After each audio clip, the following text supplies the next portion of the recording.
ഞാൻ കമന്റിൽ വായിച്ചാണ് തിരുവനന്തപുരത്ത് ഇനി ഏത് സ്ഥാപനം വന്നാലും മിസ് ഇന്ത്യ അവിടെ തല ഉയർത്തി നിൽക്കുന്നത്.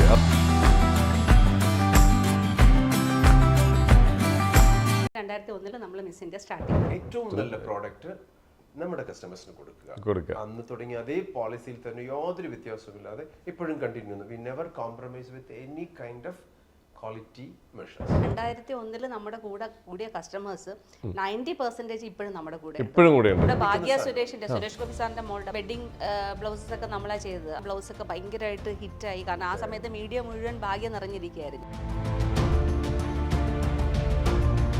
അപ്പൊ ഇൻവെസ്റ്റ് ചെയ്യാൻ പറ്റിയ ഒരു സാധനം നമ്മുടെ ഭാര്യയുടെ ബുദ്ധിയാണ്. ഇപ്പോഴാണ് മനസ്സിലായത് കേരളത്തിലെ സ്ത്രീകൾ എന്താ സംരംഭങ്ങൾ പെട്ടെന്ന് തുടങ്ങുന്നത്, പ്രത്യേകിച്ച് കല്യാണം കഴിഞ്ഞവര്. ശരിക്കും പറഞ്ഞു കഴിഞ്ഞാൽ ട്രിവാൻഡ്രം പോലുള്ള ഒരു സിറ്റിയിൽ നമ്മളൊരു പുതിയ ട്രെൻഡ് കൊണ്ടുവന്നു കഴിഞ്ഞാൽ അത് അക്സെപ്റ്റ് ചെയ്യാൻ കുറച്ച് സമയമെടുക്കും. കസ്റ്റമേഴ്സിന്റെ എൻട്രി എന്ന് പറയുന്നത് 90% ഗ്യാരണ്ടീഡ് ആണ്. അത് ഗവൺമെന്റ് സർവൻസും ആണ്. അവരുടെ വാല്യൂ ഫോർ മണി, അതാണ് ഞങ്ങൾ തുടങ്ങിയ കോൺസെപ്റ്റ്. എല്ലാം ഏത് പ്രോഡക്റ്റിന്റെ എല്ലാത്തിന്റെയും സെലക്ഷനും പ്രോഡക്റ്റ് ഡിഫൈൻ ചെയ്യുന്നതൊക്കെ ഹർഷയാണ്. അത് വേറെ കൊണ്ടല്ല, കളർ ബ്ലൈൻഡ്നെസ് ഉണ്ട്, കളർ റീസൺ.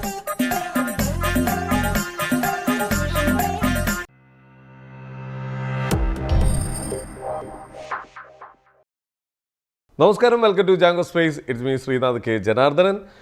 അപ്പോൾ ഇന്ന് നമ്മുടെ കൂടെ 2 അതിഥികളുണ്ട്. ഈ അതിഥികളെ കുറിച്ച് പറയുകയാണെങ്കിൽ കുറച്ച് നാളായിട്ട് നമുക്ക് നമ്മുടെ ചാനലിൽ ഇങ്ങനെ നമ്മൾ കുറച്ച് ബിസിനസ് ഇൻ്റർവ്യൂ ഒക്കെ ഇങ്ങനെ പുറത്തു വിട്ടപ്പോൾ ഒരുപാട് ആൾക്കാർക്ക് അത് ഒരുപാട് തരത്തിലുള്ള ഇൻഫർമേഷനൊക്കെ കിട്ടി, നല്ല ഇൻഫർമേഷൻസൊക്കെ കിട്ടി.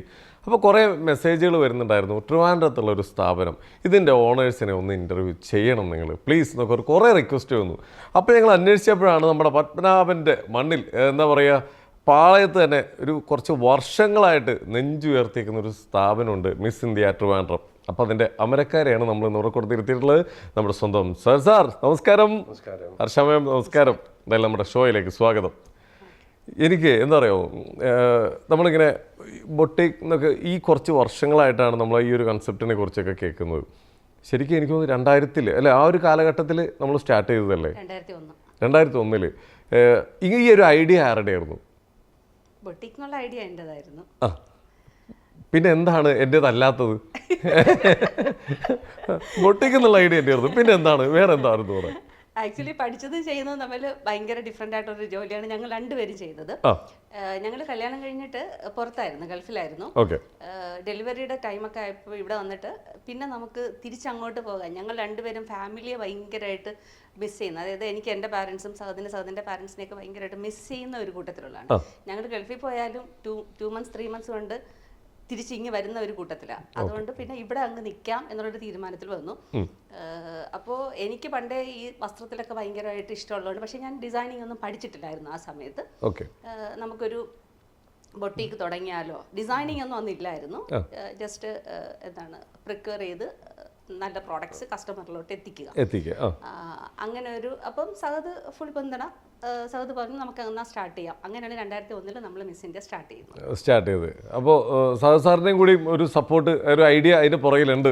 അങ്ങനെ പറഞ്ഞു കഴിഞ്ഞാൽ ഈ ഞങ്ങളുടെ ഒരു ഗൾഫ് ജീവിതം നല്ല മനോഹരമായി ജീവിച്ചുകൊണ്ടിരുന്നൊരു ജീവിതം അവിടെ നിന്ന് മതിയാക്കി. കാരണം മൂത്ത മകള് ജനിക്കുന്നതോടുകൂടി ഞങ്ങൾ നാട്ടിലേക്ക് വന്നു. പ്രസവിച്ചു കഴിഞ്ഞപ്പം ഭാര്യയുടെ സ്വഭാവം മാറി. എന്റെ സമാധാനം മുഴുവൻ പോയി തുടങ്ങി. ഞാൻ എന്റെ ബിസിനസ് ചെയ്തുകൊണ്ടിരിക്കുകയാണ്. ആ സമയത്ത് ഇദ്ദേഹത്തിന് ഒരു ആഗ്രഹം, എന്നാൽ എങ്ങനെ ഇതിനെ മെരുക്കിയെടുക്കാം എന്നുള്ള രീതിയിൽ നോക്കുമ്പോൾ ഒരു ബിസിനസ് ചെയ്തുകൂടെ എന്ന് ചോദിച്ചു. പുള്ളിക്കാരുടെ ഫാമിലിയും അച്ഛന്റെ സഹോദരങ്ങളും ഒക്കെ ബിസിനസ്സുകാരാണ്. എന്തായാലും ആ ബ്ലഡ് ഉണ്ട് എന്ന് മനസ്സിലായി. അങ്ങനെ ഇരിക്കുമ്പോഴാണ് എന്തായാലും ഞങ്ങൾക്ക് ഒരു ഓൾറെഡി നമുക്കൊരു സ്റ്റോറും പാളയത്തും ഉണ്ട്, ഒരു പ്ലേസ് ഉണ്ട്. ആ സ്ഥലത്ത് നമ്മുടെ ഒരു ബിസിനസ് തുടങ്ങുന്നതിനെ കുറിച്ച് ആലോചിക്കാനും അദ്ദേഹത്തിന്റെ ഇഷ്ടത്തിന് എന്താണോ ചെയ്യേണ്ടതെന്ന് അദ്ദേഹം തന്നെ അങ്ങ് ആലോചിച്ച് തീരുമാനിച്ച് പറഞ്ഞത്. എന്റെ ഐഡിയ ഒന്നുമില്ല, ഇങ്ങോട്ട് പറഞ്ഞു അടി ഉണ്ടാക്കാതിരിക്കാൻ വേണ്ടി എല്ലാം സമാധാനപരമായ കുടുംബജീവിതത്തിന് വേണ്ടി അങ്ങ് സംഭവിച്ചു. പേരിടുന്നത് പോലും ഞാനും എൻ്റെ ഒരു വളരെ ബുദ്ധിയുള്ള ഒരു സുഹൃത്തുമായിട്ടും ഇത്രയും രാത്രികളോളം ചെലവഴിച്ച് ആ ഫോണ്ട് എടുക്കുന്നു, ഈ ഫോണ്ട് എടുക്കുന്നു, പേരുകൾ ഇടുന്നു. അവസാനം ആദ്യമേ പറഞ്ഞു മിസ് ഇന്ത്യ ആണെന്ന്. അവസാനം ഞങ്ങൾ 4 ദിവസം ഉറക്കം കഴിഞ്ഞതിന് ശേഷവും മിസ് ഇന്ത്യ തന്നെ. അങ്ങനെ miss India A complete feminine shop എന്ന് പറഞ്ഞിട്ട് 2001 പാളയത്ത് ഞാൻ മിസ് ഇന്ത്യ പറഞ്ഞോളൂ കേട്ടോ, ഞാൻ മിസ് ഇന്ത്യ പറഞ്ഞോളൂ. കംപ്ലീറ്റ് ഫെമിനിൻ ഷോപ്പ് ഇദ്ദേഹത്തിന്റെ. നമ്മളൊരു ട്രേഡിംഗ് കോൺസെപ്റ്റ് രൂപീകരിക്കുക. അന്ന് ട്രിവാൻഡ്രത്ത് വളരെ കുറച്ച് ടെക്സ്റ്റൈൽസ്, പ്രോമിനന്റ് ആയിട്ടുള്ള ടെക്സ്റ്റൈൽസ് ഉള്ള സമയത്താണെങ്കിൽ പോലും കൊച്ചു ട്രേഡിംഗ് ഷോപ്പുകൾക്ക് പ്രാധാന്യം ഇല്ലാതിരിക്കുന്ന ഒരു കാലഘട്ടത്തിൽ ഹാൻഡ് പിക്ഡ് ആയിട്ടുള്ള, വളരെ മനോഹരമായിട്ടുള്ള, വളരെ പാഷനേറ്റ് ആയിട്ടുള്ള വളരെ കുറച്ച് കസ്റ്റമേഴ്സിനെ കോൺസെൻട്രേറ്റ് ചെയ്തുകൊണ്ട് ചെയ്യാൻ വേണ്ടി ഹർഷയുടെ മനസ്സിലുണ്ടായ ഒരു സാധനം. എല്ലാ സ്ഥലത്തും കിട്ടുന്ന ഒന്നും നമുക്ക് വേണ്ട. അപ്പൊ നമുക്കൊരു ക്രീമി കസ്റ്റമേഴ്സിനെ കോൺസെൻട്രേറ്റ് ചെയ്യാൻ വേണ്ടി എന്തൊക്കെ ചെയ്യാൻ പറ്റുമെന്ന് ആലോചിക്കാൻ ഈ അകം കൊടുത്തു. എനിക്ക് പിന്നെ ഭയങ്കര മനസ്സമാധാനമായിരുന്നു. ഇപ്പോഴാണ് മനസ്സിലായത് കേരളത്തിലെ സ്ത്രീകൾ എന്താ സംരംഭങ്ങൾ പെട്ടെന്ന് തുടങ്ങുന്നത്, പ്രത്യേകിച്ച് കല്യാണം കഴിഞ്ഞവർ. എന്റെ കാര്യമാണ് ഞാൻ പറഞ്ഞത്. സമാധാനമായ ഒരു കുടുംബജീവിതം എങ്ങനെ നയിക്കണമെന്ന് മനസ്സിലായി. അതോടുകൂടി ഹാപ്പി ആയി. ഇതുവരെ ഹാപ്പി. ഇപ്പോഴും പുള്ളിക്കാരി നമ്മളിങ്ങനെ ബിസി ആക്കിക്കൊണ്ടിരിക്കും. ഒരു 200 സ്ക്വയർ ഫീറ്റ് വീണ്ടും ഷോപ്പ് എടുത്ത് ആഡ് ചെയ്യാന്ന് പറയും. അപ്പൊ ഒരു 2 വർഷത്തേക്ക് കുഴപ്പമില്ല, ബിസിനസ് വിൽ ഫ്ലറിഷ്. അപ്പൊ ഇൻവെസ്റ്റ് ചെയ്യാൻ പറ്റിയ ഒരു സാധനം നമ്മുടെ ഭാര്യയുടെ ബുദ്ധിയാണ് എന്ന് എനിക്ക് മനസ്സിലായി. കണ്ണടച്ച് അടിക്കണ്ട. ഓക്കെ. അങ്ങനെ ട്രിവാൻഡ്രത്ത് ആദ്യമായിട്ട് ഞങ്ങളുടെ ഇരിക്കുന്നത് നഗരഹൃദയത്തിലെ ഗവൺമെന്റ് ഹെഡ് ക്വാർട്ടേഴ്സ് ആയ പാളയത്താണ്. ഞങ്ങളുടെ ചുറ്റുവട്ടത്താണ് AGS ഓഫീസ്, സെക്രട്ടേറിയറ്റ്, ബാങ്ക്, എല്ലാ ബാങ്ക്സിന്റെയും headquarters, Reserve Bank of India, NABARD, എല്ലാം. സെക്രട്ടേറിയറ്റ് കഴിഞ്ഞാൽ അസംബ്ലി, എല്ലാം നമ്മുടെ അതിന്റെ സാഫലിംഗ് കോംപ്ലക്സ് വരിക. അത് അണ്ടർ ട്രിവാൻഡ്രം ഡെവലപ്മെന്റ് അതോറിറ്റിയുടെ കീഴിൽ വരുന്ന ഒരു ബിൽഡിംഗ് ആണ്. നമുക്ക് ഡെഫിനറ്റ് ആയിട്ടും ഫുഡ് ഫോൾസ്, കസ്റ്റമേഴ്സിന്റെ എൻട്രി എന്ന് പറയുന്നത് 90% ഗ്യാരണ്ടീഡ് ആണ്. അത് ഗവൺമെന്റ് സർവൻസും ആണ്. അപ്പോൾ ഗവൺമെന്റ് സർവൻസിന് നമ്മൾ ഹാർഡ് ഏൺഡ് മണി ആയിട്ടുള്ള ഈ ഇത്രയും നല്ല കഷ്ടപ്പെട്ട് കാശുണ്ടാക്കി വരുന്ന ഉദ്യോഗസ്ഥർക്ക് നമ്മൾ, അല്ലെങ്കിൽ അവർക്ക് കൊടുക്കേണ്ടത് ദ ബെസ്റ്റ് ക്വാളിറ്റി പ്രോഡക്റ്റ്. തീർച്ചയായിട്ടും അവരുടെ വാല്യൂ ഫോർ മണി, അതാണ് ഞങ്ങൾ തുടങ്ങിയ കോൺസെപ്റ്റ്. ഈവൻ നൗ ഏറ്റവും വില കുറച്ച് ഏറ്റവും നല്ല പ്രോഡക്റ്റ് നമ്മുടെ കസ്റ്റമേഴ്സിന് കൊടുക്കുക. അന്ന് തുടങ്ങിയ അതേ പോളിസിയിൽ തന്നെ യാതൊരു വ്യത്യാസമില്ലാതെ ഇപ്പോഴും കണ്ടിന്യൂ ചെയ്യുന്നു. We never compromise with any kind of quality measures. 100% high quality. നമ്മുടെ ഏറ്റവും വലിയ സന്തോഷം എന്ന് പറയുന്നത് ആ 2001 നമ്മുടെ കൂടെ കൂടിയ കസ്റ്റമേഴ്സ് 90% ഇപ്പോഴും നമ്മുടെ കൂടെ ഉണ്ട്. ഗ്രേറ്റ്. Regular visitors. എല്ലാ ബിസിനസ്സേഴ്സും തകർന്നൊരു ഏരിയയാണ് നമ്മുടെ ആ കൊറോണ ടൈമൊക്കെ. അത് കഴിഞ്ഞ് സർവൈവ് ചെയ്ത് വന്നവരൊക്കെ വളരെ റയർ ആണ്. പക്ഷെ ഇപ്പോഴും നമ്മൾ അത്ര നല്ല രീതിയിൽ പോകുന്നുണ്ടെങ്കിൽ നമ്മൾ കൊടുത്തേക്കുന്ന വിശ്വാസം, നമുക്ക് ഒരിക്കൽ പോലും നമുക്കൊരു വീഴ്ച വന്നിട്ടില്ല അല്ലെ. കൊറോണയുടെ ടൈമിൽ പോലും നമുക്ക് അത്രയും വലിയ ബുദ്ധിമുട്ട് വന്നിട്ടില്ല. ആ സമയത്താണ് ഞങ്ങൾ ചെറിയ രീതിയിൽ, കൊറോണയുടെ ടൈമിലും ഞങ്ങൾ വാട്സാപ്പ് ഒരു ബ്രോഡ്കാസ്റ്റിംഗ് ഉണ്ടാക്കിയിട്ട് ഞങ്ങൾ സ്റ്റാർട്ട് ചെയ്തു. അപ്പോഴും ഈ ഇൻസ്റ്റയിലോ ഫേസ്ബുക്കിലോ അങ്ങനെയൊന്നും വന്നിട്ടില്ല. അപ്പോൾ അതിൽ തന്നെ നമുക്കൊരു 10-700 കസ്റ്റമേഴ്സ് ഉണ്ട്. അത് വളരെ നന്നായിട്ട് ഇപ്പോഴും പോകുന്നുണ്ട്. ഞങ്ങൾ അന്ന് സ്റ്റാർട്ട് ചെയ്തതാണ് അത് വളരെ നന്നായിട്ട് ഇപ്പോഴും പോകുന്നുണ്ട്. അപ്പം നമ്മുടെ കസ്റ്റമേഴ്സ് ഒരിക്കലും ഞങ്ങളെ കൈവിട്ടിട്ടില്ല. തീർച്ചയായിട്ടും. ഞാൻ കമന്റിൽ വായിച്ചാണ്, തിരുവനന്തപുരത്ത് ഇനി ഏത് സ്ഥാപനം വന്നാലും മിസ് ഇന്ത്യ അവിടെ തല ഉയർത്തി നിൽക്കുന്നൊക്കെ. അതായത് ഇഷ്ടം പോലെ ഈ മേഖലയിൽ ഒരുപാട് സ്ഥാപനങ്ങൾ വന്നു. ഇപ്പോൾ ഏറ്റവും ന്യൂജൻ ഇഷ്ടം പോലെ സ്ഥാപനങ്ങളാണ് വന്നുകൊണ്ടിരിക്കുന്നത്. പക്ഷെ എന്നിട്ടും നമ്മൾ അതേപോലെ തന്നെ നിൽക്കുന്നുണ്ടെങ്കിൽ, അന്ന് തൊട്ടുള്ള കസ്റ്റമേഴ്സ് ഇതേപോലെ ഉണ്ടെങ്കിൽ, അതിന് റീസൺ നമ്മൾ അത്രയ്ക്ക് കമ്മിറ്റഡ് ആയിട്ട് തന്നെയാണ്, പാഷനേറ്റ് ആണ്, വളരെ പാഷനേറ്റ് ആയിട്ട് കമ്മിറ്റഡ് ആയിട്ടാണ് ഹർഷ എല്ലാവരോടും ഇടപഴകുന്നത്. പിന്നെ ഞങ്ങളുടെ മനോഹരമായ ഞങ്ങൾ ട്രെയിനിങ് കൊടുത്ത് നിർത്തിയിരിക്കുന്ന വളരെ ഡെഡിക്കേറ്റഡ് ഉള്ള സ്റ്റാഫുകൾ, ബാക്ക് ബോൺസ് എന്ന് പറയുന്നത് ഞങ്ങളുടെ supports of the customers and plus support of the staffs. Staffs എന്നല്ല അവർ പറയാ, it's A family, India family എന്ന് ഞങ്ങൾ പറയാം. But we are all working together. ഒരു 55ഓളം വളരെ നല്ല ഡെഡിക്കേറ്റഡ് ആയിട്ടുള്ള പിള്ളേർ നമ്മുടെ കയ്യിലുണ്ട്. അവിടെ ഭയങ്കരമായിട്ടും ആ ഒരു സർവീസ് അവരുടെ എല്ലാവർക്കും ഇഷ്ടപ്പെടുന്നുണ്ട്. ഭയങ്കര രസമായിട്ട് അവർ ഇടപെടുന്നതെന്ന് പറഞ്ഞു. അപ്പോൾ നമ്മുടെ റിവ്യൂസ് ഒക്കെ നോക്കി കഴിഞ്ഞാൽ എല്ലാവരും പറയുന്നത് അങ്ങനെ, ആ ഒരു കാര്യം, സ്റ്റാഫ്സിന്റെ കാര്യമൊക്കെ. അതെ, ഭയങ്കര ഹാപ്പിയാണ്. നമ്മുടെ റിവ്യൂസിലൊക്കെ നോക്കിക്കഴിഞ്ഞാൽ എല്ലാവരും ഭയങ്കര സന്തോഷത്തോടു കൂടിയിട്ട് എഴുതിയൊക്കെ നമുക്ക് മനസ്സിലാവും വാക്കുകളിൽ. എന്തായാലും ഇപ്പോൾ ഈ നമ്മൾ ക്വാളിറ്റി, ഇപ്പോൾ നേരത്തെ പറഞ്ഞല്ലോ, നമ്മൾ റേറ്റ് കുറയ്ക്കുമ്പോൾ പലർക്കും ഡൗട്ട് തോന്നും, ഇത്രയും വില കുറവാണോ ഒന്നാം സാധനം. ഇവിടെ പ്രശ്നം അതാണ്, എത്ര വില കൂടിയ സാധനം, ഇനി 1,00,000 രൂപയുടെ സാധനം നമ്മൾ 2,000 രൂപയ്ക്ക് കൊടുത്തു കഴിഞ്ഞാൽ ഇത് ചിലപ്പോൾ ഇത് സെക്കൻഡ് ക്വാളിറ്റി ആയിരിക്കും, നമുക്ക് അവിടെ 1,00,000 രൂപയുണ്ട്, അങ്ങനെ പോകുന്നൊരു കാലഘട്ടമാണ്. പക്ഷേ നമ്മൾ ഉപയോഗിച്ച് നോക്കുമ്പോഴാണ് മനസ്സിലാവുന്നത് ഇത് കൊള്ളാം. അപ്പോൾ ഇത്രയും ആൾക്കാർ ഇത്രയും വർഷങ്ങളായിട്ട് നമ്മളെ ഫോളോ ചെയ്യുന്നു, നമ്മൾ ചെറിയൊരു എമൗണ്ടിൽ നല്ല ക്വാളിറ്റിയുള്ള പ്രൊഡക്റ്റ് നമ്മൾ കൊടുക്കും. എങ്ങനെയാണ് ഈ പ്രൊഡക്ട്സ് ഒക്കെ നമ്മൾ കണ്ടെത്തുന്നത്? യാത്രകളിലൂടെ തന്നെയാണ്. യാത്രകൾ തന്നെയാണ്. ഒന്ന് ഞങ്ങൾക്ക് രണ്ടുപേർക്ക് യാത്രകൾ ഭയങ്കര ഇഷ്ടമാണ്. ഒരു മിനിറ്റ്, ഇപ്പോൾ എത്ര രാജ്യങ്ങളിൽ പോയി? ഞങ്ങളൊരു 40ഓളം രാജ്യങ്ങളിൽ പോയി. 40ഓളം രാജ്യങ്ങളിൽ പോയിട്ടുണ്ട്. UK-യും യൂറോപ്പ്, സ്കാൻഡിനേവിയൻ കൺട്രീസ് എല്ലാം കവർ ചെയ്തു. ഇപ്പം ഏഷ്യ, ഇപ്പം ഞങ്ങൾ കഴിഞ്ഞ മാസം ഉസ്ബെക്കിസ്ഥാനിൽ പോയായിരുന്നു. വസ്ത്രധാരണകൾ പല പല ഓരോ നാട്ടിലും ഓരോ ശൈലിയാണ്. അതിൽ നിന്ന് ഏതെങ്കിലും നമ്മൾ ഇങ്ങോട്ടേക്ക് കൊണ്ടുവന്നിട്ടുണ്ടോ? ശരിക്കും പറഞ്ഞു കഴിഞ്ഞാൽ ട്രിവാൻഡ്രം പോലുള്ള ഒരു സിറ്റിയിൽ നമ്മളൊരു പുതിയ ട്രെൻഡ് കൊണ്ടുവന്നു കഴിഞ്ഞാൽ അത് അക്സെപ്റ്റ് ചെയ്യാൻ കുറച്ച് സമയമെടുക്കും. നമ്മളിപ്പോൾ ഈ ഫാഷൻ ഹബ്ബ് എന്ന് പറയുന്നത് ബോംബെയും ബാംഗ്ലൂരുമാണ്. ഒരു 10 വർഷം മുമ്പൊക്കെ എന്ന് വെച്ച് കഴിഞ്ഞാൽ അവിടുത്തെ പ്രോഡക്ട്സ് ഫാഷൻ തുടങ്ങിയ ഉടനെ തന്നെ ഞാൻ ഇങ്ങോട്ട് കൊണ്ടുവരും, ആരും അക്സെപ്റ്റ് ചെയ്തില്ല. ഒരു 6 മാസം കഴിയുമ്പോഴായിരിക്കും അത് ചോദിച്ചു വരുന്നത്. പക്ഷേ ഇപ്പോൾ മാറിയിട്ടുണ്ട്. ഇപ്പൊ അവിടെ തുടങ്ങുന്നത് ഇപ്പൊ തന്നെ. ഇപ്പൊ കൊറിയയിലാണെങ്കിൽ പോലും ശരിയാ, ഇപ്പൊ കൊറിയൻ ഡ്രസ് അല്ലേ ഇപ്പോഴത്തെ ഒരു ജെൻസി മുഴുവൻ ഇട്ടുകൊണ്ട് നടക്കുന്നത്. അപ്പോൾ ഇപ്പൊ പെട്ടെന്ന് എല്ലാവരും അത് അഡാപ്റ്റ് ചെയ്യാൻ തുടങ്ങിയിട്ടുണ്ട്. പക്ഷെ ഒരു 10 വർഷം മുമ്പുള്ള സ്ഥിതി അതല്ല കേട്ടാ. 10 വർഷം മുമ്പ് വെച്ച് കഴിഞ്ഞാൽ നമ്മളൊരു ഡ്രസ്സ് നമ്മൾ എവിടെയെങ്കിലും തുടങ്ങി കഴിഞ്ഞ് കഴിഞ്ഞാൽ ഒരു 6 മാസമെങ്കിലും കഴിഞ്ഞ് കഴിഞ്ഞാൽ എറണാകുളത്തും വന്ന് പോയി കഴിഞ്ഞ് കഴിഞ്ഞാൽ പക്ഷേ ട്രിവാൻഡ്രത്തോട്ട് വരത്തുള്ളായിരുന്നു. ഇന്ത്യയിൽ ഫസ്റ്റ് ഒരു ട്രെൻഡ് തന്നെ എവിടെയായിരിക്കും? ബോംബെയാണ്. അതാണ് ഡ്രസ്സിന്റെ മാർക്കറ്റ്.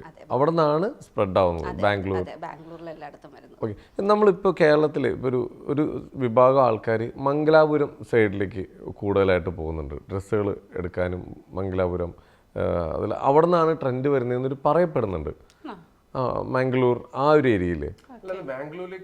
മാംഗ്ലൂരിൽ ഇപ്പം ട്രേഡിങ്ങിന്റെ ഒരു ഹബ്ബ് സ്റ്റാർട്ട് ആയിട്ടുണ്ട്. അപ്പം കൂടുതലും ആൾക്കാർ ബോംബെയിൽ നിന്നും അല്ലെങ്കിൽ ഡൽഹിയിൽ നിന്നും മറ്റെല്ലാം കിട്ടുന്ന സാധനം നേരെ ആ ഭാഗത്തേക്ക് ഒരു പുതിയൊരു ട്രേഡിംഗ് കോർപ്പറേഷൻ സ്റ്റാർട്ട് ചെയ്യുന്നതാണെന്നാണ് എന്റെ അറിവ്.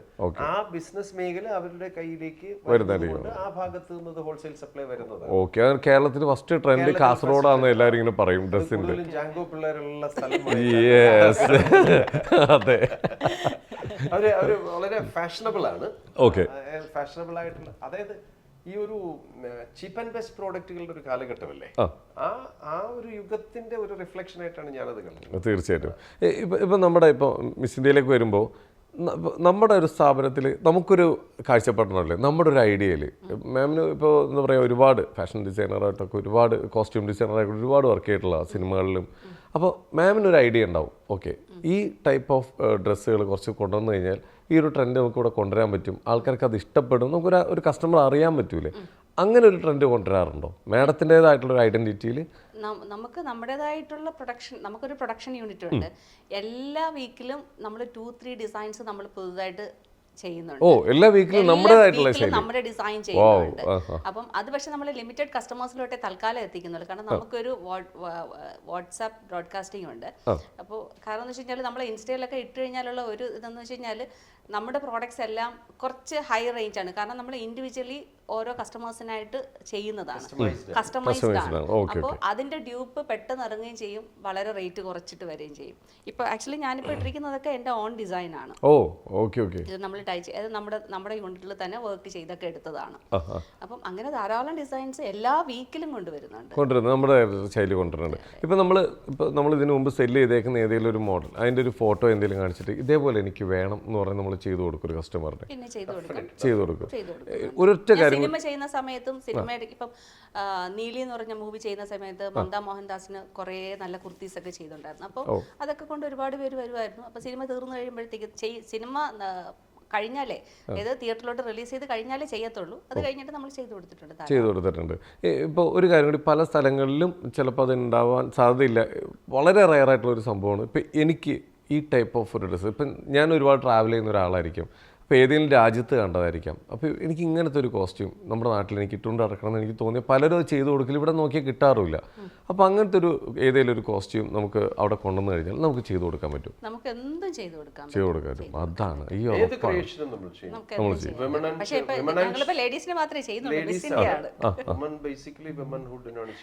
അതെ, ഞാനൊരു എക്സാമ്പിൾ പറഞ്ഞത് ഞാൻ. ഓക്കെ, ലേഡീസിന്, പെൺകുട്ടികൾക്ക് എല്ലാ ഡിസൈനും, ബ്രൈഡൽ ബ്ലൗസസ്, ബ്രൈഡൽ ഗൗൺസ്, പിന്നെ ഈ കുട്ടികളുടെ ബർത്ത്ഡേ ഫ്രോക്സ് ഒക്കെ എക്സംപ്ലറി ആയിട്ടും ഇൻഡിജിനസ് നമ്മുടെ ഭാഗ്യ സുരേഷ് ഗോപി സാറിന്റെ മോളുടെ ഭാഗ്യ അതെ അതിലേക്കായിരുന്നു ഞാൻ വരുന്നത്. അപ്പം വെഡിങ് ബ്ലൗസസ് ഒക്കെ നമ്മളാ ചെയ്തത്. അപ്പോൾ അത് പ്രത്യേകിച്ചും PM പ്രധാനമന്ത്രി വന്നത് കാരണം ആ ബ്ലൗസ് ഒക്കെ ഭയങ്കരമായിട്ട് ഹിറ്റായി. കാരണം ആ സമയത്ത് മീഡിയ മുഴുവൻ ഭാഗ്യം നിറഞ്ഞിരിക്കുകയായിരുന്നു. അപ്പോൾ ശരിക്കും പറഞ്ഞു കഴിഞ്ഞാൽ എനിക്ക് കുറേ നാൾ കോഴിക്കോട് നിന്ന് പോലും കസ്റ്റമേഴ്സ് വന്നു ബ്ലൗസ് അതുപോലെ ചെയ്യാൻ വേണ്ടി. കോഴിക്കോട് നിന്ന് ട്രിവാൻഡ്രത്ത് വരെ എന്ന് വെച്ച് കഴിഞ്ഞാൽ ഏകദേശം 12-13 മണിക്കൂർ യാത്ര ചെയ്തിട്ടല്ലേ അവർ വരുന്നത്. അപ്പം അത് ഭയങ്കര ഒരു ഹൈപ്പായിട്ടുള്ളൊരു സംഭവമായിരുന്നു. തീർച്ചയായിട്ടും. ഇപ്പോൾ ഈ ഓൺലൈൻ നമ്മളിപ്പോൾ ഈ ഏറ്റവും അടുത്തല്ലേ നമ്മൾ സ്റ്റാർട്ട് ചെയ്തേക്കുന്നത്, ഏകദേശം എത്ര നാളായിട്ടുണ്ടാവും? ശരിക്കും ഓൺലൈൻ ചെയ്തിട്ട് 2.5 മാസമേ ആയിട്ടുള്ളൂ. ഞങ്ങൾക്ക് ഓൺലൈൻ ചെയ്യണം എന്നുള്ളൊരു കൺസെപ്റ്റ് ഇല്ലായിരുന്നു. പക്ഷെ വേറൊരു കാര്യം എന്ന് വെച്ച് കഴിഞ്ഞാൽ ഈ 25 വർഷമായിട്ട് മിസ് ഇന്ത്യ എന്ന് പറഞ്ഞൊരു ഷോപ്പ് ഇതുപോലെ നിൽക്കണമെന്നുണ്ടെങ്കിൽ നമ്മൾ ഈ മാറ്റത്തിനനുസരിച്ച് നമ്മൾ മാറണം. അപ്പോൾ ഞങ്ങൾക്ക് ഓൺലൈൻ അങ്ങനെ ഞങ്ങൾ രണ്ടുപേരും ഓൺലൈനോട് വലിയ താല്പര്യമുള്ള കൂട്ടത്തിലല്ലായിരുന്നു. പിന്നെ ഈ ഒരു ഓൺലൈൻ ട്രെൻഡ് വന്നിട്ട് എല്ലാവർക്കും ഒറ്റ പ്രാവശ്യം ഇട്ട് കഴിഞ്ഞ് കഴിഞ്ഞാൽ പിന്നെ നമുക്ക് വീണ്ടും ഒരു ഡ്രസ്സ് ഒരിക്കൽ യൂസ് ചെയ്ത് കഴിഞ്ഞാൽ പിന്നെ അവരിടത്തില്ല. ഒരു പ്രാവശ്യം സോഷ്യൽ മീഡിയയിലൊക്കെ വന്നു കഴിഞ്ഞു പിന്നെ ഇടത്തില്ല. അപ്പോൾ ഇപ്പോൾ ഓൺലൈനിൽ മുഴുവൻ ആ ഒരു ട്രെൻഡിലാണ് പോകുന്നത്. പക്ഷെ നമുക്ക് മിസ് ഇന്ത്യയെ സംബന്ധിച്ചെന്ന് വെച്ച് കഴിഞ്ഞാൽ നമ്മൾ ക്വാളിറ്റിയിൽ ഭയങ്കരമായിട്ട് 100% ക്വാളിറ്റി നോക്കുന്ന ആൾക്കാരാണ്. അപ്പോൾ ഓൺലൈൻ പ്രോഡക്റ്റ് കൊടുക്കുമ്പോഴും നമ്മൾ നല്ല ക്വാളിറ്റി പ്രോഡക്റ്റ് കൊടുക്കുകയും വേണം, അതേസമയം ബഡ്ജറ്റ് ഫ്രണ്ട്ലി ആയിട്ട് കൊടുക്കുകയും വേണം. അപ്പോൾ അതിന് വേണ്ടിയിട്ട് ഞങ്ങൾ രണ്ടുപേരും കൂടെ ഇന്ത്യ മുഴുവൻ ഒരു യാത്ര നടത്തി. അപ്പോൾ നമുക്ക് അങ്ങനെ കൊടുക്കാൻ പറ്റുന്ന പ്രോഡക്റ്റ് ഉണ്ടെന്ന് ഞങ്ങൾ ഉറപ്പ് വരുത്തിയതിന് ശേഷം മാത്രമാണ് ഒരു 2.5 മാസം മുമ്പ് നമ്മൾ ഓൺലൈൻ സ്റ്റാർട്ട് ചെയ്തത്.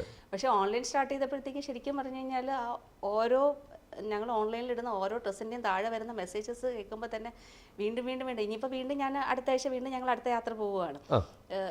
ഒരുപാട് കൊണ്ടുവരാൻ തോന്നുന്ന രീതിയിൽ പ്രചോദനം ചെയ്യുന്ന മെസ്സേജസ് ആണ് ആ ഒരു ഇൻസ്റ്റാഗ്രാം പേജിലൊക്കെ വന്നു കഴിഞ്ഞാൽ വരുന്നത്. അപ്പം ഞങ്ങൾ ഏറ്റവും വില കുറച്ച് അത് ഞാൻ എല്ലാ പ്രോഡക്ട്സിൻ്റെയും കൂടെ പറയുന്നുണ്ട്. ഏറ്റവും വില കുറച്ച് ഏറ്റവും നല്ല പ്രോഡക്റ്റ് കുറച്ച് ഡിഫറെൻ്റ് ആയിട്ട് എപ്പോഴും ഓൺലൈനിൽ കാണുന്നതല്ല, കുറച്ച് ഡിഫറെൻ്റ് ആയിട്ടുള്ള പ്രോഡക്റ്റ് കൊടുക്കാൻ വേണ്ടിയിട്ടാണ് ഞാൻ മാക്സിമം ശ്രമിക്കുന്നത്. അങ്ങനെ എന്തായാലും കൊടുക്കും. അപ്പോൾ ഈ 2.5 മാസം കൊണ്ട് തന്നെ ഭയങ്കര സന്തോഷമായിരുന്നു. 50K ഞങ്ങൾ 2 ആഴ്ചയ്ക്ക് മുമ്പ് ആയായിരുന്നു. അപ്പം അത് വളരെ നല്ല രീതിയിൽ 2.5 മാസം കൊണ്ടാണ് 50K ആയത്. അത്രയധികം ആൾക്കാർ നമ്മൾ വെയിറ്റ് ചെയ്തിരിക്കുകയായിരുന്നു. കാരണം നമ്മൾ നല്ലൊരു പ്രൊഡക്റ്റ് ആണ് സെല്ല് ചെയ്യുന്നതെങ്കിൽ നമ്മളോട് വിശ്വാസം തോന്നിക്കഴിഞ്ഞാൽ അവർ നമ്മളെ വിട്ടു പോവില്ല. ഈ 50Kയില് 50,000-ൽ 45,000 പുതിയ കസ്റ്റമേഴ്സ് ആണ് 2.5 മാസം കൊണ്ട് ക്രിയേറ്റ് ചെയ്ത കസ്റ്റമേഴ്സ്. ഓക്കെ അതാണ് ഇതിന്റെ പ്രത്യേകത. കാരണം ഈ ഓൺലൈനിൽ എല്ലാവരും ചെയ്യുന്നുണ്ട്, നമ്മളുടെ ഒരു ന്യൂ കമേഴ്സ് ആണ്, ഞങ്ങൾ വളരെ ശൈശവമാണ് അതിൽ പഠിച്ചുകൊണ്ടിരിക്കുന്നത്. അപ്പോഴും quality plus the budget friendly, ഇത് രണ്ടും ഞങ്ങളുടെ കസ്റ്റമേഴ്സ് ഇപ്പം വരുന്ന കസ്റ്റമേഴ്സ് 100% ഞാൻ പറയില്ല 45,000-ഓളം പേര് പുതിയ ആൾക്കാരാണ്. ഓക്കെ. പഴയ പ്രീമിയം മിസ് ഇന്ത്യയുടെ പ്രീമിയം റേഞ്ച് എടുക്കുന്ന കസ്റ്റമേഴ്സ് അതിൽ വളരെ കുറച്ച് പേരേ ഉള്ളൂ. അവരെല്ലാവരും ഞങ്ങൾക്ക് അത് ഏറ്റവും പീക്കായിട്ട് ഈ ക്രിസ്മസിനും ന്യൂ ഇയറിനും ഗിഫ്റ്റ് കൊടുക്കാനും സ്വന്തം യൂസിനും ആയിട്ടാണ് പോയിരിക്കുന്നത്. ഇപ്പോഴും അത് കണ്ടിന്യൂ ചെയ്തുകൊണ്ടിരിക്കുന്നു. സോ ദാറ്റ്സ് ഭയങ്കര സന്തോഷമുള്ള ഒരു കാര്യം. നമുക്ക് വേറെ ആടൊന്നുമില്ല. അപ്പം ഇവര് തന്നെ പറയും, ഞാൻ എന്റെ ഫ്രണ്ട്സിനോട് പറഞ്ഞിട്ടുണ്ട്, ഞങ്ങൾക്ക് അങ്ങനെയുള്ളൂ പബ്ലിസിറ്റി. പിന്നെ ഇദ്ദേഹം കോൺസെൻട്രേറ്റ് ചെയ്യുന്നത് ബേസിക്കലി ഹർഷയുടെ തന്നെ ഒരു റേഞ്ച് ഓഫ് ഈ വ്യൂവേഴ്സ് തന്നെ ഒരു മിഡിൽ ഏജ്ഡ് ആയിട്ടുള്ള ആൾക്കാർ, middle aged and middle class. അതൊരു ക്രീമി ലെയറാണ്. ആ ലെയറിനാണ് ഹർഷയുടെ പ്രോഡക്റ്റുകൾ ഏറ്റവും കൂടുതൽ അപ്ലൈ ചെയ്യാനും കഴിയുന്നത്. അവരാണ് കൂടുതൽ നമ്മുടെ കസ്റ്റമർ. അതെന്താണെന്ന് വെച്ച് കഴിഞ്ഞാൽ അവർക്ക് തോന്നുന്നത് വെച്ച് കഴിഞ്ഞാൽ ഇപ്പം ഞാനിടുമ്പം ഞാൻ അങ്ങനെ 0 സൈസും അല്ല, എന്നാൽ ഒത്തിരി വണ്ണവും ഇല്ല, ഏകദേശം എന്നെ പോലെയാണ് ഇവിടെ ഉള്ള മിക്കവാറും എല്ലാ ലേഡീസും. അപ്പോൾ ഞാൻ ഇട്ട് കാണുമ്പം അത് അവർക്ക് ഇട്ട് കാണുന്ന പോലെയാണ്. അപ്പം ഞങ്ങൾ ഇട്ടാലും ഇങ്ങനെ ഇരിക്കും, ആ ഒരു കൺസെപ്റ്റ്. ഓക്കെ. ഇത് പറഞ്ഞപ്പോൾ ഓർത്ത് ഇത് നമ്മൾ ഒരു എന്താ പറയുക, ഒരു ഇൻഫർമേഷനായിട്ട് കാണാൻ, ഒരു തെറ്റായിട്ടല്ല. കാരണം നമുക്ക് നമ്മുടെ നാട്ടിൽ ശരീരപ്രകൃതി പല രീതിയിലാണ്. ചിലർ ഓവറായിട്ട് സൈസായിട്ടുള്ളവരുണ്ട്, ഭയങ്കര മെലിഞ്ഞവരുണ്ട്. ഈ 2 വിഭാഗത്തിനാണ് ഡ്രസ്സുകൾ റെഡിമെയ്ഡ് കിട്ടാൻ ഭയങ്കര ബുദ്ധിമുട്ട്. പലർക്കും അത് പുറത്ത് പറയാനും ബുദ്ധിമുട്ടാണ്. നമുക്ക് അവിടെ ഉണ്ട് എന്ന് തോന്നിക്കഴിഞ്ഞാൽ അത് അവർക്ക് ഭയങ്കര കിട്ടുന്നൊരു സന്തോഷം തന്നെയാണ്. അത് ആരുടെ കുറ്റം കൊണ്ടൊന്നല്ല അവർ ഓവർ സൈസായി പോകുന്നതൊക്കെ, അതൊരു കുറ്റമല്ല. അങ്ങനെയുള്ളവർക്ക് ഇപ്പോൾ അവിടെ വന്നു കഴിഞ്ഞാൽ നമുക്ക് എന്താണ് ചെയ്തു കൊടുക്കാൻ പറ്റുക? നമുക്ക് ഓവർ സൈസ്, അതായത് മെലിഞ്ഞവരെക്കാളും ഓവർ സൈസ് കസ്റ്റമേഴ്സിലാണ് ഞങ്ങൾക്ക് ഏറ്റവും കൂടുതലുള്ളത്. കാരണം ഈ എല്ലാവരും ഏറ്റവും കൂടുതൽ, ഇപ്പം ഞാൻ ഉൾപ്പെടെ ഏത് ഡ്രസ്സ് ഇട്ട് കഴിഞ്ഞാലും ആദ്യം നമ്മൾ നോക്കുന്നത് ഞാൻ ഈ ഡ്രസ്സിൽ മെലിഞ്ഞിരിക്കുന്നോ എന്നാണ്. എല്ലാവർക്കും പൊതുവെ എനിക്ക് തോന്നുന്നത് മിക്കവാറും 95 അല്ലെങ്കിൽ 99% ലേഡീസിന് മെലിഞ്ഞ് തോന്നിക്കാനാണ് ഇഷ്ടം. അതെ. അപ്പോൾ കഴിക്കുന്നതും കൂടെ മെലിഞ്ഞാൽ മതി. അതിന് മാറ്റം പറ്റില്ല. പക്ഷെ മെലിഞ്ഞു തോന്നണം. മാത്രമല്ല പല ഹോർമോണൽ ചേഞ്ചസ് ഒക്കെ കൊണ്ടൊക്കെ പലർക്കും പല പ്രോബ്ലംസ്. അതെന്നെ പറയുന്നത് അതിങ്ങനെ കറങ്ങി വന്നതാ എന്നെയാണ്. ഓക്കെ ഓക്കെ, അപ്പോൾ നമ്മൾ അങ്ങനെ ചെയ്തു കൊടുക്കുന്നുണ്ട്. ഓക്കെ, അത് ഹെൽത്തി സൈസിനെ ധാരാളം നമ്മൾ കോൺസെൻട്രേറ്റ് ചെയ്യുന്നു. ഹെൽത്തി സൈസിലെ അദ്ദേഹത്തിന് ഒത്തിരി പ്രാവീണ്യം ഉണ്ട് അത് ചെയ്തു കൊടുക്കാൻ. അത് ഹെൽത്തി സൈസിലുള്ളവർക്ക്, നല്ല ഹെൽത്തി ഉള്ളവർക്ക് അത് ചെയ്തു കൊടുക്കുമ്പോൾ അവർ മെലിഞ്ഞതായി അവർക്ക് ഫീൽ ചെയ്യുന്ന രീതിയിലേക്ക് അവർ തന്നെ സാറ്റിസ്ഫൈഡ് ആവുന്ന രീതിയിൽ ചെയ്യുന്നു. ഇതൊക്കെ പഠിച്ചിട്ട് ചെയ്തതാണ്. കാരണം എന്ന് വെച്ച് കഴിഞ്ഞാൽ നമ്മളെ പൊടിക്ക് തുടങ്ങുന്ന സമയത്ത് ഡിസൈനിങ് ഡിപ്പാർട്ട്മെന്റ് ഇല്ലായിരുന്നു. അപ്പോൾ ഞാൻ തന്നെ എനിക്ക് വേണ്ടിയിട്ട് പല പല ബൊട്ടിക്സിലും പോയിട്ട് സ്റ്റിച്ച് ചെയ്യാൻ വേണ്ടി നോക്കുമ്പോൾ എൻ്റെ ഐഡിയാസ് മുഴുവൻ വരുന്നില്ല. ഞാൻ പറയുന്ന പോലെ ഒന്നും ചെയ്തു തരുന്നില്ല. അപ്പോൾ 10 എണ്ണം കൊടുക്കുമ്പോൾ എനിക്ക് 2 എണ്ണമേ ശരിയാകത്തുള്ളൂ, 8 എണ്ണം ശരിയാകത്തില്ല. അങ്ങനെയാണ് ഞാൻ സാധനോട് ചോദിക്കുന്നത് ഞാൻ ഡിസൈനിങ് പഠിക്കട്ടെ. അപ്പൊ തന്നെ സമ്മതിച്ചില്ലേ? അപ്പൊ തന്നെ സമ്മതിച്ചു. ഞാൻ സമ്മതിക്കേണ്ട ആവശ്യമില്ല. അദ്ദേഹത്തിന് പൂർണ്ണമായ സ്വാതന്ത്ര്യമുള്ള ഒരു മനുഷ്യനായിട്ട് എല്ലാ ജീവജാലങ്ങൾക്കുള്ള സ്വാതന്ത്ര്യം അങ്ങനെ ഒരു സംഭവം ഉണ്ട് കേട്ടോ. ഈ കല്യാണം കഴിഞ്ഞപ്പോൾ മുതൽ തന്നെ ഞാൻ എന്തെങ്കിലും ചോദിക്കാൻ പറയും, why you need my permission, എന്തിനാ എന്റെ പെർമിഷന്റെ ആവശ്യം? ഒരു മനുഷ്യനും പാടില്ല എന്നുള്ളതാണ്. എല്ലാ മനുഷ്യനും കോൺസെപ്റ്റ് ആണ്. എല്ലാ മനുഷ്യനും എല്ലാ ജീവജാലങ്ങളും ഇവിടെ ജനിച്ചിരിക്കുന്നത് അവനവൻ്റെതായിട്ടുള്ള അസ്തിത്വത്തോടു കൂടിയും സ്വാതന്ത്ര്യത്തോടു കൂടിയാണ്. മറ്റൊരാളുടെ സ്വാതന്ത്ര്യം, മറ്റൊരാളുടെ പെർമിഷൻ ചോദിച്ച് ചെയ്യേണ്ട ഒരു ആവശ്യവും ഈ ഭൂമിയിലുണ്ടെന്ന് വിശ്വസിക്കുന്ന ആളല്ല ഞാൻ. കുട്ടികളായാലും ഏത് കുട്ടികളായാലും. കാരണം അത് നല്ലത് എന്ന് തോന്നുന്ന അവരവർ ചെയ്യുന്നത് തന്നെയാണ് ഏറ്റവും നല്ലത്. ഉറപ്പായിട്ടും കോൺസെപ്റ്റ് അദ്ദേഹം പറഞ്ഞതിനോട് ഞാൻ തന്നെ വിയോജിക്കുന്നു. എന്നോട് പെർമിഷൻ ചോദിക്കേണ്ട ആവശ്യമില്ല, നമ്മളെ സംബന്ധിച്ച് അതിന്റെ ആവശ്യമില്ല. Everybody is individual. ഭയങ്കര ചെലവേറിയ പഠിത്തമായിരുന്നു എന്റേത്. തിങ്കളാഴ്ച രാവിലെ എയർ ഇന്ത്യയിൽ ബാംഗ്ലൂരിൽ പോവുക, തേഴ്സ്ഡേ നൈറ്റ് എയർ ഇന്ത്യയിൽ തിരിച്ചു വരിക. കാരണം 2 മക്കളുണ്ട്, ഷോപ്പുണ്ട്, 2 പിള്ളേരുണ്ട്, സഹതുണ്ട്, എല്ലാരും ഉണ്ട്. അങ്ങനെ ഞാൻ ബാംഗ്ലൂരിൽ IIFT MBA ചെയ്തു, international institute of fashion technology. അത് കഴിഞ്ഞിട്ടൊക്കെ വന്നതിന് ശേഷമാണ് ലെനിൻ സാറ് നമ്മുടെ കസ്റ്റമറായിട്ട് വരുന്നത്. ഡയറക്ടർ ലെനിൻ രാജേന്ദ്രൻ സാറ് വന്നപ്പോൾ ചോദിച്ചു, അപ്പോൾ സാറിന് ഒരു സംഭവം ചെയ്യണമായിരുന്നു, ചെയ്തു കൊടുത്തു. സാറിന് ഭയങ്കരമായിട്ട് ഇഷ്ടപ്പെട്ടു. അപ്പോൾ സാറ് ചോദിച്ചു, ഹർഷയ്ക്ക് സിനിമ നോക്കിക്കൂടെ എന്ന് ചോദിച്ചു. ആ സമയത്ത് സിനിമ നമുക്ക് സിനിമ എന്താണെന്ന് അറിയത്തില്ല. ഞാൻ ഒരു സിനിമയുടെ ഷൂട്ടിംഗ് പോലും കണ്ടിട്ടില്ല. അപ്പോൾ ഓക്കെ പറഞ്ഞു. അങ്ങനെയാണ് പെട്ടെന്നൊരു 4-5 മൂവി ചെയ്തു. പക്ഷേ ഒരു 4-5 എണ്ണം ചെയ്തപ്പോഴത്തേക്ക് അതിനകത്തുള്ളൊരു ആ ഒരു ഇഷ്ടമൊക്കെ അങ്ങ് പോയി.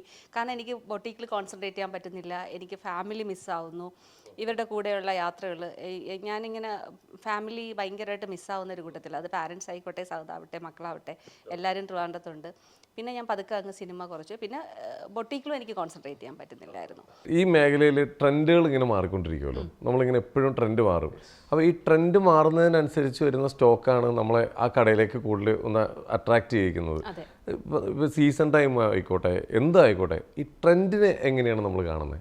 നമ്മുടെ ഓൺ ട്രെൻഡാണോ, അല്ലെങ്കിൽ സമൂഹത്തിൽ ഇപ്പോൾ വരുന്ന ട്രെൻഡുകൾ നമ്മളവിടെ കൊണ്ടുവരുന്നുണ്ടോ? നമ്മുടെ ഓൺ ട്രെൻഡും അതുപോലെ തന്നെ നമുക്ക് സമൂഹത്തിൽ വരുന്ന ട്രെൻഡും വരാറുണ്ട്. ഇപ്പോൾ അത് മോണിറ്റർ ചെയ്തുകൊണ്ടിരിക്കും.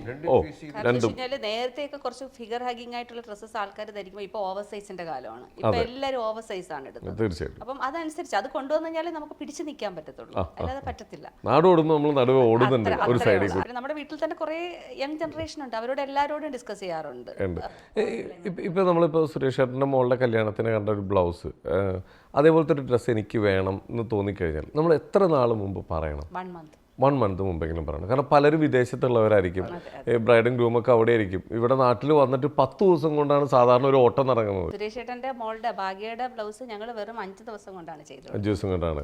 കാരണം പുള്ളിക്കാരത്തി തന്നെ സ്റ്റോറി ഇട്ടിട്ടുണ്ടായിരുന്നു. പുള്ളിക്കാരത്തി വേറെ 2 ബൊട്ടീക്സിൽ, ഫേമസ് ആയിട്ടുള്ള 2 ബൊട്ടീക്സിൽ ചെയ്ത് പുള്ളിക്കാരത്തി സാറ്റിസ്ഫൈഡ് അല്ലായിരുന്നു. എന്നിട്ട് പുള്ളിക്കാരത്തിയുടെ മദറിലോയും ശ്രേയസിന്റെ അമ്മയും പെങ്ങന്മാരൊക്കെ ഞങ്ങളുടെ കസ്റ്റമേഴ്സാണ്. അപ്പോൾ അവർ പറഞ്ഞു ഹർഷ ചേച്ചി എടുത്തൊന്ന് ട്രൈ ചെയ്യാമെന്ന് പറഞ്ഞു. അങ്ങനെയാണ് അവർ നമ്മുടെ അടുത്ത് വരുന്നത്. വളരെ ലിമിറ്റഡ് ടൈം ആയിരുന്നു.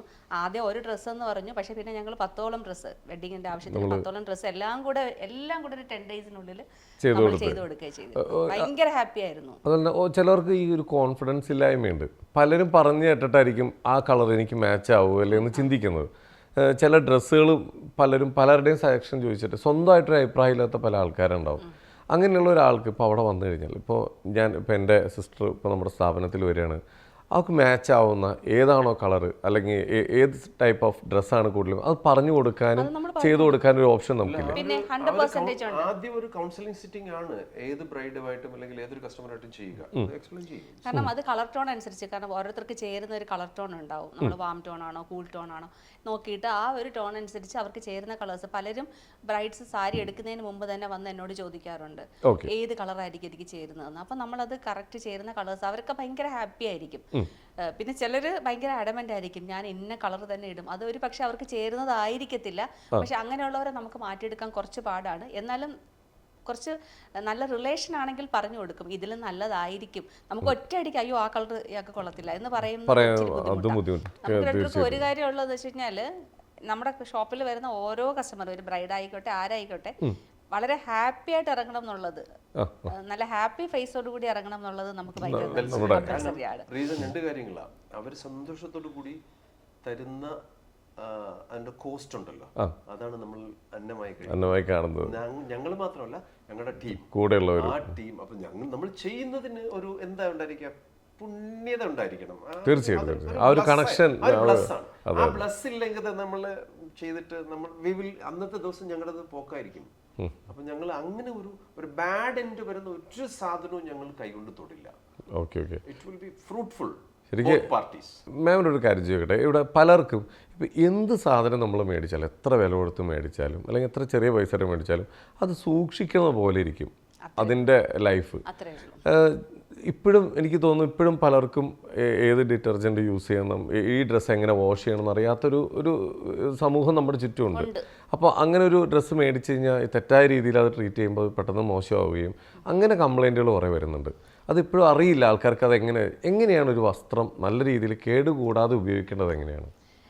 ഞാൻ പലപ്പോഴും വിചാരിച്ചിട്ടുണ്ട്, ഇപ്പോഴും ആൾക്കാർ മെറ്റീരിയൽസ് ഒക്കെ മേടിച്ചിട്ട് ചൂടുവെള്ളത്തിൽ കഴുകുന്നവരുണ്ട്. അതായത് ആരോ പറഞ്ഞു കൊടുത്തിട്ടുണ്ട്, എന്നോട് ഒരാൾ പറഞ്ഞു, ഞാൻ ഒന്നും ചെയ്തില്ല, ഞാൻ വളരെ സൂക്ഷിച്ച് ചൂടുവെള്ളത്തിൽ കഴുകി പക്ഷേ കളർ പിടിച്ചു, ഇങ്ങനെയൊക്കെയാണ് പറയുന്നത്. അതുപോലെ തന്നെ നമ്മൾക്ക് ഡിറ്റർജന്റ് ആണെങ്കിൽ പല ഡിറ്റർജന്റ്, ഇങ്ങനെ ഒരുപാട് ടൈപ്പ് ഡിറ്റർജന്റ് ഉണ്ട്. അപ്പോൾ ശരിക്കും പറഞ്ഞു കഴിഞ്ഞാൽ നമ്മൾ ഒന്നുകിൽ ഏത് ഡ്രസ്സ് എടുത്തു കഴിഞ്ഞാലും ഫസ്റ്റ് ഡ്രൈ വാഷ് ചെയ്യുക. അപ്പോൾ ഇപ്പം ഡ്രൈ വാഷിംഗ് സെന്റേഴ്സും ഇപ്പോൾ കുറച്ച് പ്രോബ്ലംസ് ആണ്. ഡ്രൈ വാഷ് എന്ന് പറഞ്ഞ് പലരും മറ്റേ വാഷ് ചെയ്ത് കൊടുക്കുന്നത്. അപ്പൊ ഏറ്റവും നല്ലതെന്ന് വെച്ച് കഴിഞ്ഞാൽ കളർ ഗാർഡ് എന്ന് പറഞ്ഞിട്ട് മാർക്കറ്റിൽ ഒരുപാട് കമ്പനീസിന്റെ കളർ ഗാർഡ് ചെയ്യുന്നപ്പോ. അപ്പം ആ ഫസ്റ്റ് വാഷ് കളർ ഗാർഡിൽ അങ്ങ് വാഷ് ചെയ്യുക. അത് കഴിഞ്ഞിട്ട് നമ്മൾ വീട്ടിൽ തന്നെ വാഷ് ചെയ്യുന്നതായിരിക്കും ഇപ്പൊ ഏറ്റവും സേഫ് അല്ലേ. വസ്ത്രങ്ങൾ ഈ ഉണക്കിയെടുക്കുന്നതും ഈ ഡ്രൈ ആക്കുന്നതിലും എന്തെങ്കിലും അധികം വെയിലത്ത് നമ്മൾ അത് നേരെയല്ല, നിവർത്തിയല്ല, തിരിച്ച് അപ്സൈഡ് ഡൗൺ ആക്കിയിട്ട് സൺഷെയ്ഡിൽ ഇടണം. സണ്ണിലേക്ക് ഇടരുത്, സണ്ണിന്റെ ഷെയ്ഡിലേക്കാണ്. ഡയറക്റ്റ് സൺ വന്നു കഴിഞ്ഞാൽ 100% അത് പോകും. ഇപ്പൊ നമ്മൾ ഒരു ഡ്രസ്സ് തന്നെ നമ്മളൊരു ഒരു മാസം 2 മാസം നമ്മൾ ലൈറ്റിന്റെ സൈഡിൽ മടക്കി വെച്ച് കഴിഞ്ഞാലും ആ മടക്കിന്റെ ഭാഗത്ത് കളർ മാറും. അത് സണ്ണ് തന്നെ വേണം എന്നല്ല, ഈ നമ്മുടെ ലൈറ്റിന്റെ വെളിച്ചമാണെങ്കിലും ചില ഷോപ്പുകളിലൊക്കെ നമ്മൾ എടുക്കാതിരിക്കുന്ന വസ്ത്രങ്ങളിൽ ഒരു സൈഡിൽ മുഴുവൻ ആ ഒരു ഷെയ്ഡ് വരും. അതുപോലെ വ്യത്യാസങ്ങൾ ഞങ്ങളെ എല്ലാ പ്രോഡക്ട്സിലും എഴുതിയിട്ടുണ്ട്. പക്ഷെ എന്നാലും ഇത് സോഫ്റ്റ് വാഷ് ചെയ്യുക, സൺലൈറ്റിൽ ഡയറക്റ്റ് ഉണക്കാതിരിക്കുക, അത് അയൺ ചെയ്യുന്നത് ലോ ടെമ്പറേച്ചറിൽ അയൺ ചെയ്യുക. ഇങ്ങനെ ചെയ്തു കഴിഞ്ഞാൽ ഫാബ്രിക്സ് വർഷങ്ങളോളം നമുക്ക് ഉപയോഗിക്കാൻ പറ്റും. നമുക്ക് നിന്ന് 15 വർഷം മുമ്പ് വാങ്ങിയ ആൾക്കാരും കസ്റ്റമേഴ്സ് പോലും ഫ്രണ്ട്സ് ആയിട്ടുള്ളവർ തന്നെ അത് കീറുന്നുമില്ല, നശിക്കുന്നുമില്ല, തലമുറകളായി മാറിക്കൊണ്ടിരിക്കുക. റീസൈക്കിൾ ചെയ്യാതെ തന്നെ അവർക്ക് ഉപയോഗിക്കാൻ പറ്റുന്നുണ്ട്. അത് ക്വാളിറ്റിയുടെ ഭാഗമാണ്. പലതും പക്ഷേ ഡ്രസ്സിന്റെ കുഴപ്പമായിരിക്കില്ല. ഇപ്പൊ ഒരേ സാധനം 2 കസ്റ്റമേഴ്സ് എടുത്തു, ഒരാളുടെ ഒരു 10-15 വർഷം ലാസ്റ്റ് ചെയ്തു, അടുത്ത ആളുടെ കല്യാണത്തിൻ്റെ അന്ന് ഇട്ടപ്പോൾ തന്നെ വിയർപ്പ് പിടിച്ചിട്ട് ഫുൾ ചീത്തയായി. അങ്ങനെയുള്ള കംപ്ലൈൻറ്റ്സ് ഒക്കെ ഞാൻ പല ടെക്സ്റ്റൈൽസിൽ, നമ്മുടെ അല്ല, നമ്മൾ സാരി ചെയ്യുന്നില്ല, ഞാൻ കേട്ടിട്ടുണ്ട്, ഞാൻ കണ്ടിട്ടുണ്ട്. അതെന്താന്ന് വെച്ച് കഴിഞ്ഞാൽ നമ്മുടെ തന്നെ യൂസേജിന്റെ പ്രശ്നം കാരണമാണ്. അപ്പോൾ ഇപ്പോൾ ഈ വെഡിങ് സാരികളൊക്കെ കൊടുക്കുന്ന മിക്കവാറും എല്ലാ ഔട്ട്ലെറ്റിലും പറയുന്നുണ്ട് സ്വെറ്റ് പാഡ്സ് ഒക്കെ യൂസ് ചെയ്യാൻ വേണ്ടിയിട്ട്. കാരണം നമ്മുടെ സ്വെറ്റിൽ നിന്ന് വരുന്ന നമ്മുടെ സ്വെറ്റൊക്കെ തന്നെ മതിയാവും ഒരു ഡ്രസ്സ് ചീത്തയാക്കാൻ. പ്യൂർ സിൽക്ക് ഒക്കെ ചീത്തയാവും. ഇതൊക്കെ ആൾക്കാരും കൂടി ഒന്ന് അല്ലേ നമ്മൾ മേടിക്കുന്ന കസ്റ്റമറും കൂടി യൂണിവേഴ്സിറ്റീസിനെല്ലാം ഞങ്ങൾ ഈ ടിപ്സ് എല്ലാം പറഞ്ഞു കൊടുക്കാറുണ്ട്. ഓക്കെ, അവിടെ വന്ന് നമ്മൾ പറയും ഈ മെറ്റീരിയൽ എങ്ങനെയാണ് സൂക്ഷിക്കേണ്ടത്. അവരുടെ ആഫ്റ്റർ കെയറും കൂടി ഡിപ്പെൻഡ് ചെയ്യും നമ്മുടെ പ്രോഡക്റ്റിന്റെ ലൈഫ്. തീർച്ചയായിട്ടും. അപ്പം അവരുടെ മിസ്യൂസ് കൊണ്ടാണ് ആ പ്രോഡക്റ്റ് നശിക്കുന്നതെങ്കിലും നേരെ വിരൽ ചൂണ്ടുന്നത് നമുക്കായിരിക്കും. ഇത് എവിടെ നിന്ന് എടുത്തെന്ന് ചോദിക്കുള്ളൂ. ആ ഇത്ര കളർ പോയോ, ഇത് എവിടെ നിന്ന് മേടിച്ചേ. ഒരാളും പറയില്ല അത് എന്റെ നോട്ടക്കുറവ് കൊണ്ട് ചീത്തയാന്ന് ആരും പറയില്ല. ശരി അറിയാത്തോണ്ടാ കാരണം ഞാനത് ചോദിക്കാൻ കാരണം പലർക്കും അറിയാത്ത ഇൻഫർമേഷൻ. നമ്മളൊരു ഇങ്ങനത്തെ കുറച്ച് കാര്യങ്ങൾ ആൾക്കാരിലേക്ക് എത്തണമെങ്കിൽ നല്ലതാണ്. നല്ലൊരു മെസ്സേജാണ്. അതെ. ഇപ്പോഴും നമ്മൾ ടേക്ക് കെയർ ചെയ്യുന്ന എങ്ങനെയാണെന്ന് അറിയാത്തവരാ. കുട്ടികളൊക്കെ നല്ല ഡ്രസ്സൊക്കെ വില കൂടി മേടിച്ചുകൊണ്ടിരുമ്പോൾ ചിലപ്പോൾ അമ്മമാരായിരിക്കും വാഷ് ചെയ്യുന്നത്. അവർ ചിലപ്പോൾ അതങ്ങ് പോകും. എന്നിട്ട് അമ്മ നോക്കും ഇത്രയും മോശം ഇത് എവിടെ നിന്ന് മേടിച്ചെന്ന് നോക്കുമ്പോൾ ചൂണ്ടുന്നത് അങ്ങോട്ടായിരിക്കും. വളരെ കറക്റ്റ് ആയിട്ടുള്ള കാര്യം. ഇനി എന്താണ് നമ്മുടെ ഫ്യൂച്ചർ പ്രോഗ്രാമുകളൊക്കെ എന്താണ്? എന്താണ് ഒരു പുതിയ ഒരു അഡീഷൻ കൂടി വെരി ഷോർട്ട്ലി നമ്മുടെ ഇപ്പോൾ ഉള്ള കോംപ്ലക്സിൽ തന്നെ ഞങ്ങൾ ആഡ് ചെയ്യുന്നുണ്ട്. ഓക്കെ, ഹർഷ വിൽസേ എല്ലാം ഏത് പ്രോഡക്റ്റിന്റെ എല്ലാത്തിന്റെയും സെലക്ഷനും പ്രോഡക്റ്റ് ഡിഫൈൻ ചെയ്യുന്നതൊക്കെ ഹർഷയാണ്. ബിക്കോസ് കളർ ബ്ലൈൻഡ്നെസ് ഉണ്ട്, കളർ അറിയില്ല. അതുകൊണ്ടാണ് അതാണ് വൈറ്റ് ഇട്ടുള്ളത് രണ്ടുപേരും. അങ്ങനെ ബ്ലൈൻഡ്നെസ് കൊണ്ടാണ് ഞാൻ ഇദ്ദേഹത്തിന് കല്യാണം കഴിച്ചു പോയത്. ഇതിനേക്കാൾ സുന്ദരി ഞാൻ കല്യാണം കഴിക്കില്ലായിരുന്നു. അയ്യോ, പിണ്ടാണ്ടിരിക്കണമെങ്കിൽ ചോദിച്ചു മേടിച്ചത്. ഓ അതല്ലോ ആണല്ലോ. അവിടുന്ന് സമ്മതിച്ചു കൊടുത്തു. പുതിയ ഡിപ്പാർട്ട്മെന്റ്സും മറ്റുമൊക്കെ. എൻ്റെ ജോലി എന്ന് പറയുമ്പോൾ പബ്ലിക് റിലേഷൻസും ബാങ്കിങ് ബാക്കിയുള്ള സ്റ്റാഫ് മാനേജ്മെന്റ് എല്ലാം സാധാ ചെയ്യുന്നു. HR നോക്കുക, ബിസിനസ് ചെയ്യുക, ബിസിനസിന്റെ ട്രേഡിങ്ങിന്റെ കാര്യങ്ങൾ നോക്കുക, ബാക്കി എല്ലാ ഡിസൈനിങ്ങും കോൺസെപ്റ്റ്സും ഏറ്റവും കൂടുതൽ കസ്റ്റമേഴ്സ് മീറ്റ് ചെയ്യുകയൊക്കെ ഹെർ ജോബ്. അതാണ് ഞങ്ങളുടെ ഫെമിനൈൻ ബിസിനസ് ആയതുകൊണ്ട് ഫെമിനൈൻ തന്നെ. അതുപോലെ തന്നെ പ്രോഡക്റ്റ് ചൂസിങ്ങും ഏത് പ്രോഡക്റ്റ് വേണമെന്നും ഒക്കെ തീരുമാനിക്കുന്നത് ഞങ്ങൾ ഒരുമിച്ചാണെങ്കിൽ പോലും ഹർഷയാണ് അതിന്റെ. Her taste is that. ആ ടേസ്റ്റിലാണ് നമ്മൾ ചെയ്യുക. അപ്പോൾ പുതിയ ടേസ്റ്റ് അനുസരിച്ച് പുതിയ എക്സ്പാൻഷൻസ് എന്തൊക്കെയാണ് എന്നത് ഹർഷ പറയും. ഞങ്ങൾ ഉടനെ എക്സ്പാൻഡ് ചെയ്യുന്നുണ്ട്, പക്ഷെ അതിപ്പോ പരസ്യമാക്കണം. എന്തോ ഒരു മാറ്റം, ഒരു സസ്പെൻസ് മിക്സിന്റെ അടുത്ത് വെച്ചിട്ടുണ്ട്. Okay, wait and see. എല്ലാരും വെയിറ്റ് ചെയ്തിരിക്കും. ഞങ്ങൾ അവിടെ കമ്മിങ് സൂൺ എന്നൊക്കെ പറഞ്ഞ് വലിയൊരു ബോർഡൊക്കെ വെച്ചിട്ടുണ്ട്. അപ്പൊ എന്തായാലും നമുക്ക് നോക്കാം, എന്തായാലും കാണാം നമുക്ക്. അപ്പം ഈ മാറ്റങ്ങൾ ഏറ്റവും വലിയൊരു കാര്യം, ഇപ്പം നമ്മുടെ കസ്റ്റമറിന് എന്തെങ്കിലും ഒരു വിഷമം വന്നാൽ അത് നമ്മുടെ വിഷമമായി കണ്ട് അവരുടെ കൂടെ നിൽക്കുന്ന ആളുകളാണ് എല്ലാവർക്കും ഇഷ്ടം. അപ്പം അതാണ് നമ്മളൊരു 10-25 വർഷമായിട്ട് നമ്മൾ ചെയ്തുകൊണ്ടിരിക്കുന്നത്. ഞാൻ പറഞ്ഞില്ല, ഒരു നേരത്തെ നിങ്ങൾ പറഞ്ഞ പോലെ പെണ്ണ് കാണൽ ചടങ്ങിന് പോലും നമ്മൾ വിളിക്കുന്നുണ്ടെങ്കിൽ നമ്മൾ ആ വീട്ടിലൊരു അംഗമായി. ശരിക്കും വീട്ടിലൊരു പെണ്ണ് കാണൽ ചടങ്ങിന് തന്നെ ബന്ധുക്കളെ തന്നെ നമ്മൾ വിളിക്കാറില്ല. അപ്പം നമ്മൾ അകത്ത് നടക്കുന്ന ഒരു കാര്യമോ.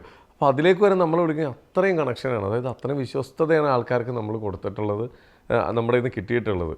ഒരു മൗത്ത് പബ്ലിസിറ്റി പോലും ഇല്ലാതെ 10-25 വർഷമായിട്ട് ഇതേപോലെ പത്മനാഭൻ്റെ വണ്ണിൽ അവിടെ എന്താ പറയുക ട്രിവാൻഡ്രത്ത് വളരെ പ്രാധാന്യം എന്ന് പറയുന്നത്, ഞങ്ങൾ ആ സ്ഥലത്ത് ഏകദേശം എപ്പോഴും ഞങ്ങൾക്കൊരു 50 കുടുംബം ഞങ്ങളിലൂടെ ഈ സ്ഥാപനം കൊണ്ട് ഇവിടെ തൊഴിൽ ചെയ്ത് ജീവിക്കുന്നവരാണ്.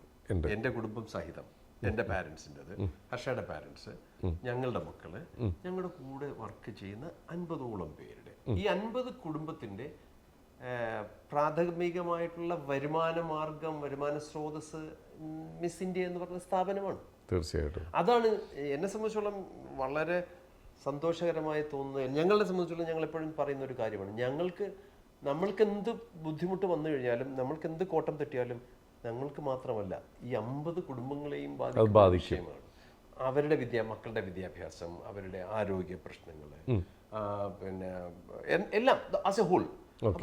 ഇതിനെ പവിത്രമായി തന്നെ കൊണ്ടുപോകാൻ ഞങ്ങൾ കൊണ്ട് എപ്പോഴും കഴിയാൻ ഈ ഒരു ടീം വർക്കിന് സാധിക്കും എന്നുള്ള വിശ്വാസത്തിലാണ് നമ്മൾ മുന്നോട്ട്. അതാണ് ഞങ്ങളെ സംബന്ധിച്ചോളം ഏറ്റവും പ്രധാനപ്പെട്ട വിഷയം. അതാണ് വലിയൊരു സന്തോഷം എന്ന് പറയുന്നത് 25 വർഷത്തില് ഇപ്പോഴും 20 വർഷമായ സ്റ്റാഫ്സ് പലരും നമുക്കുണ്ട്. നമ്മുടെ കൂടെയുണ്ട്, വർഷങ്ങളായിട്ട് നമ്മുടെ കൂടെയുള്ള 20 വർഷമായവര് നമ്മുടെ കൂടെ ഉണ്ട്.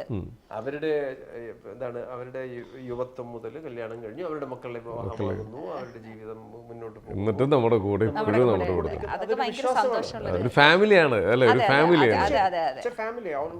പ്ലസ് അതുപോലെ തന്നെ നമ്മുടെ കസ്റ്റമേഴ്സും ഇതേപോലെ വർഷങ്ങളായിട്ട് ഇവര് ഈ അതൊരു കംപ്ലീറ്റ് ഒരു ടീം വർക്കാണ്. കസ്റ്റമേഴ്സോട് ചേർന്നുള്ള ടീം വർക്കിലാണ് നമുക്ക് ചെയ്യാൻ പറ്റുക. നമുക്ക് വലിയൊരു സമുദ്രമാകാനൊന്നും കഴിയില്ല, ഒരു ചെറിയ ഒരു പോണ്ടായിരുന്നാൽ മതി. എന്താണെങ്കിലും അതിനൊരു തിളക്കം ഉണ്ടെങ്കിൽ നമ്മൾ നോക്കി പോകും. അതാണ് ഇപ്പോൾ ഉള്ള തിളക്കം തന്നെ എന്നും നിലനിൽക്കട്ടെ. തിളങ്ങി ഞങ്ങൾക്കും ജീവിക്കാനും എല്ലാവർക്കും ഒരുമിച്ച് ജീവിക്കാൻ കഴിയണമെന്നുള്ളതാണ്. തീർച്ചയായിട്ടും. ഞാൻ ഇങ്ങനെ ഒരുപാട് നമുക്കിങ്ങനെ ഇൻ്റർവ്യൂസ് ഒക്കെ എടുത്തിട്ടുണ്ടെങ്കിലും എനിക്ക് ഭയങ്കര ഒരു ടച്ചിങ് ആയിട്ട്, ഹാർട്ട് ടച്ചിങ് ആയിട്ട് തോന്നിയൊരു ബിസിനസ് ഇൻ്റർവ്യൂ ആണ് ഇത്. കാരണം ഇതൊരു ബിസിനസ് ഇൻ്റർവ്യൂ എന്നല്ല ഞാൻ പറയുന്നത്, കാരണം ഒരുപാട് ഇൻഫർമേഷൻസും അതുപോലെ ഒരു ഇങ്ങനെ ആയിരിക്കണം ഒരു സ്ഥാപനം മുമ്പോട്ട് കൊണ്ടുപോകണമെന്ന് ഒരു പാഠം മറ്റുള്ളവർക്ക് കൊടുത്തൊരു ഇൻ്റർവ്യൂ കൂടിയാണ്.